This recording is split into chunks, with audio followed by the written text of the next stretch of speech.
The night had fallen thick and heavy, a shroud of white over the high country. The wind moved like an old mourner across the valley, carrying with it the sound of branches cracking and ice shifting. Inside a crooked cabin, where the logs sagged and the roof leaked snow into the corners, a woman lay sprawled on the floor. Her name was Martha May Hollister, though the world had nearly forgotten it, and she herself could hardly recall the shape of it anymore.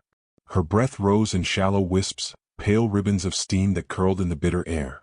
The boards beneath her were cold enough to bite through her thin dress, cold enough to make her bones ache. She did not stir. Not even when another drift of snow sifted through the rafters and landed against her cheek like a cruel blessing. A woman does not break all at once, she thought, half-conscious. She splinters slow, like frost climbing across a pane of glass. It was not the first time she had been struck. Jedediah Hollister, her late husband's brother, had raised his hand against her so many times that her skin knew the sting before it landed. Tonight, his anger had been a storm, his fist a hammer.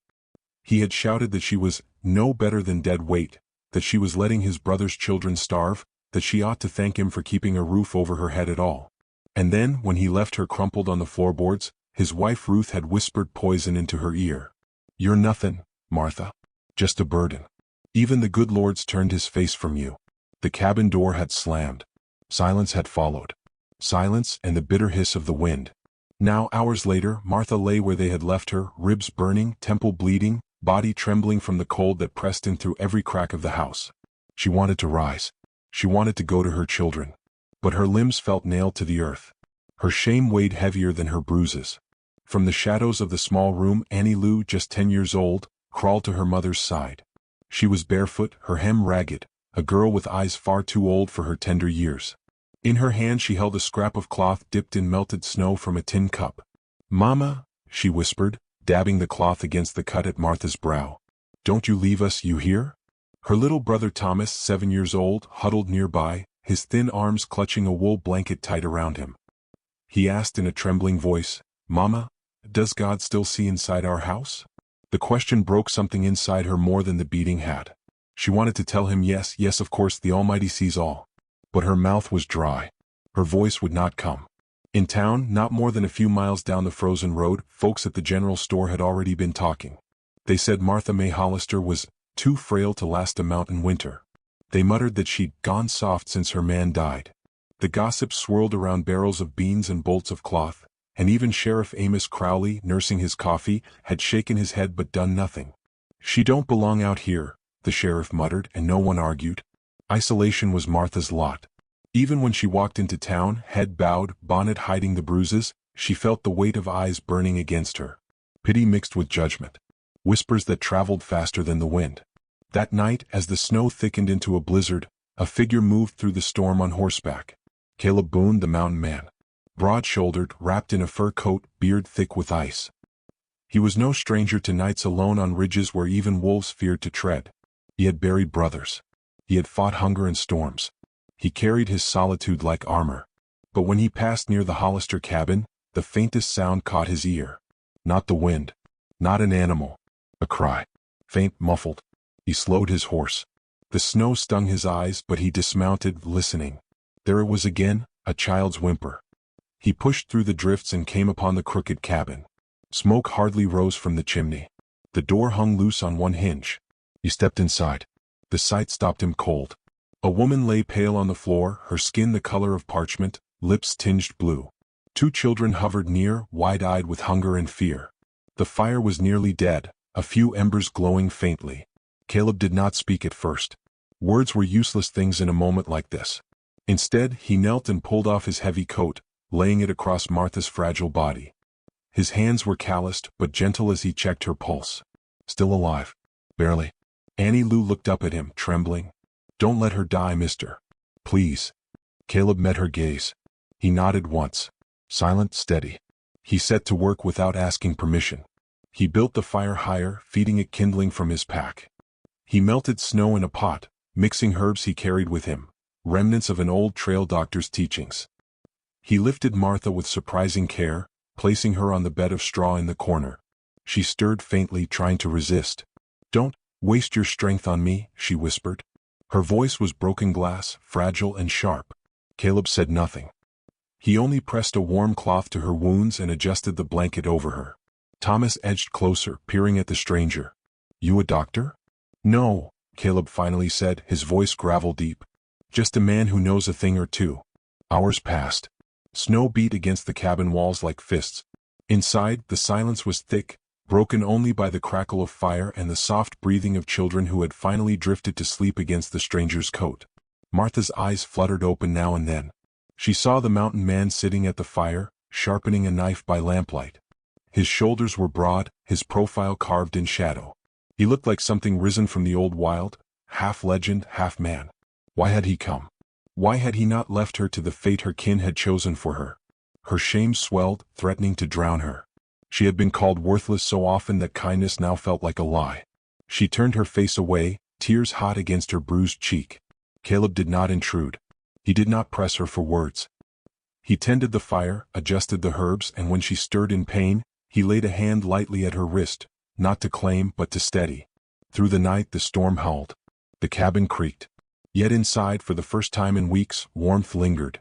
When dawn broke, pale and brittle over the snow-laden valley, Martha May Hollister had not died. Her breath, though ragged, still rose. Her children stirred beside her, clinging to hope they could not name. And in the corner, Caleb Boone sat watch, silent as the mountains, refusing to leave. The world outside was merciless. But within those four crooked walls, something small and defiant had begun. Not salvation. Not yet. But a flame. "A woman does not mend all at once," the old soul's voice whispered. "She rises slow, like light returning after the storm." The storm eased by morning, though the air outside was still knife-sharp with cold. Snow lay heaped against the door, burying the cabin in a white silence. Inside, the fire held steady, and the stranger's coat, so heavy it seemed to belong more to the mountains than to any man, still covered Martha May. She woke to the smell of broth. A ladle hovered near her lips, Caleb Boone's hand steady as stone. "Drink," he said simply. Her cracked lips parted. Warmth slid down her throat, and for a moment her body forgot the ache. The broth was thin, but it tasted of life. Her children hovered nearby, watching as though each swallow meant the world might be set right again. Thomas grinned faintly, missing teeth flashing, and whispered, "Told you God could see inside our house." Martha's chest ached at the words. She looked at Caleb, this weathered man who had come through the storm, and wondered if perhaps God had seen after all. Caleb did not linger over his kindness. He moved about the cabin with quiet efficiency, as though patching broken shutters and splitting firewood were no more than breathing. He sharpened Thomas's small whittling knife, showing the boy how to hold it safely. He mended Annie Lou's worn boot with a strip of leather from his pack. It was not pity. It was simply work, done without complaint, done as though it mattered. Martha watched from the straw bed, shame prickling. She felt herself both grateful and unworthy, a ghost of a woman who could not stand on her own feet. Each time Caleb's broad shoulders moved before the firelight, she whispered inwardly, "Why has he not left?" That evening, when the children slept, she forced her voice to rise. "You've done enough," she rasped. "You should go on. The town, they won't look kindly on you being here." Caleb turned, his gaze steady beneath his dark brows. "The town don't own me." His words were plain, but they fell heavy in the quiet, like an oath. By the third day her strength had inched back. She managed to sit upright, her children cheering as though she had climbed a mountain. Caleb helped her to the door, steadying her elbow. Together they stepped outside into the blinding whiteness. The world lay hushed, each tree capped in frost, each ridge crowned in light. Martha's breath rose in small clouds, but for the first time in weeks she felt the air not as an enemy, but as proof she was still alive. Her hand gripped Caleb's arm. The steadiness of him grounded her as her legs trembled. A tear traced down her cheek, hot against the cold. She turned her face so the children would not see, but Caleb noticed. He did not speak. He only let her lean until her breath came easier. The peace did not last. Jedediah returned, stomping through the snow with whiskey burning in his veins. Ruth followed close, her eyes sharp as a hawk's. They burst through the door, faces red from the wind. Jed's gaze landed on Caleb and darkened. "What's this?" he spat. "Some stray settlin' in my kin's house?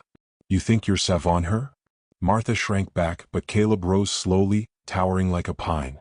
He said nothing at first, his silence more dangerous than any shout. "Get out," Jed snarled, shoving a finger at Martha. "This is family business. She's been nothin' but a burden since my brother died." Caleb stepped forward, his voice low but steady. She ain't your burden to beat. For a long moment, the cabin seemed to hold its breath. Jed's fists clenched, but when Caleb's dark eyes locked on his, the fight drained out like water from a cracked jug. He spat to the side and turned away. Ruth hissed as she followed him out. The town'll talk. They'll say she's taken up with a drifter. She'll be shamed worse than ever. Their words lingered like poison after the door slammed. And the town did talk. At the general store, tongues wagged faster than a mill wheel. Martha's keepin' a mountain man in her cabin. What kind of example for her children is that? A widow ought to keep decent. Sheriff Crowley rode out to the cabin one morning, his hat pulled low. He shifted in his saddle, uneasy as Caleb stood before the door like a wall. Now Boone, the sheriff said, you ain't done nothin' unlawful yet. But I'd advise movin' on before folks get stirred up. Martha heard every word from her bed. Shame coiled inside her, sharp and choking. But when she looked at her children sitting cross-legged by Caleb's boots, she saw trust in their eyes, trust she had not seen in months. Maybe gossip was a small price to pay for safety. Winter deepened.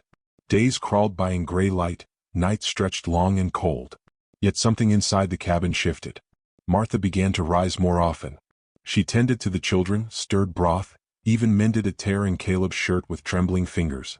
Each small act was a battle, each step a claim that she still belonged to this earth. Caleb never hurried her. He simply worked alongside her, building with his hands what had been broken in silence. When she faltered, he offered his arm. When she wept quietly, he let the fire crackle loud enough to cover it. It was not romance, not yet. It was steadiness. It was dignity rebuilt piece by piece. But Jedediah did not stay away. One night, drunker than before, he stormed back through the snow. His boots slammed against the porch. The children woke crying as the door flew open. I'll drag her out myself, he roared. She don't deserve the shelter she's got. Caleb rose from the hearth. His shadow filled the room, towering against the flicker of firelight. You'll leave, he said. Jed sneered, swinging an arm, but Caleb caught it in one hand, unflinching. He turned Jed slowly, forcing him to face the wide, frightened eyes of Annie Lou and Thomas. You see them? Caleb's voice was low, steady, like thunder far off. Every mark you lay on her, they carry too. Jed's face twisted. For a moment it seemed he might strike anyway. But the children's eyes held him frozen, and shame, sudden and sharp, struck deeper than Caleb's grip. With a curse, Jed tore free and stumbled out into the storm. His figure vanished into the snow, swallowed whole by the night. He never returned. The cabin felt different after that. Lighter, though the snow still piled against the walls. The fire burned brighter, laughter rising tentative but real from the children's throats. Martha sat by the hearth, her bruises faded now, her hair loose around her shoulders. She lifted her gaze to Caleb, who crouched nearby mending a boot. You stayed, she whispered as though still disbelieving. Caleb looked at her, his rough hands pausing. He brushed a strand of snow from her hair where it had drifted in from the open shutter. His fingers lingered just a moment. No words, no declarations. Only the quiet truth of a man who did not turn away. Her heart, so long buried under shame, stirred like spring beneath the ice. That night, when the children slept and the fire glowed low, Martha lay awake listening to the storm's distant hush. Her body still ached, her spirit still bore scars, but something new pulsed within her, a fragile strength, a reclaimed breath. She thought of Ruth's words, of town gossip, of Sheriff Crowley's warnings. And she thought of Caleb's silence, his steady presence, the way he had faced Jed not with rage but with unshakable truth. She reached for his hand, rough and scarred, and let her fingers rest there. Not a plea. Not a surrender. A choice. The narrator's voice, like an old soul by a fireside, rose in the silence. The world will bruise you. It will call you unworthy. It will leave you to die in the cold. But love does not always arrive with thunder. Sometimes it comes as a man who builds the fire higher, who stays when others walk away, who waits until you are ready to rise. Dignity is not given. It is reclaimed. And when it returns, it glows brighter than the snow itself. Outside, the storm swept on, indifferent as ever. But inside the lonely cabin, warmth held. And for Martha May Hollister, hope no longer seemed like a stranger.